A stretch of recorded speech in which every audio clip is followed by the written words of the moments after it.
வீட்டில் வெட்டியாக இருக்குமே எங்கேயாவது வெளியே போகலான்னு சொல்லி இன்றைக்கி நாங்கள் எங்கள் சித்தி வீட்டுக்கு கிளம்பிட்டோம். காலையில் 4 மணிக்கு போனால் டிராஃபிக் இருக்காதுன்னு சொல்லி 3 மணிக்கெலாம் எழுந்துக்க சொல்லி மூளையை கழுவி கிளம்ப வச்சுட்டாங்க. மேடமோட சோகத்தை பாருங்கள்.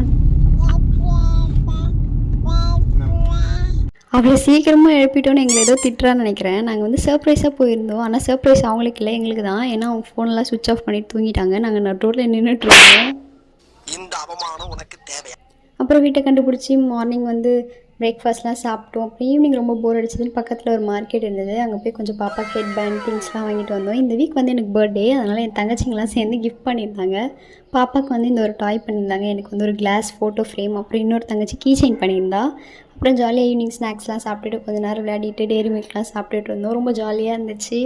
நைட்க்கு வந்து சிக்கன் ரைஸ், லாலிபாப், சில்லி சிக்கன்லாம் வாங்கிட்டு வந்திருந்தாரு எங்கள் சித்தப்பா. எப்போ பார்த்தாலும் சோறு சோறு சோறுன்னு ஜாலியாக சாப்பிட்டு நைட் தூங்கிட்டோம். நெக்ஸ்ட் வீடியோவில் பார்க்குறேன். பாய்.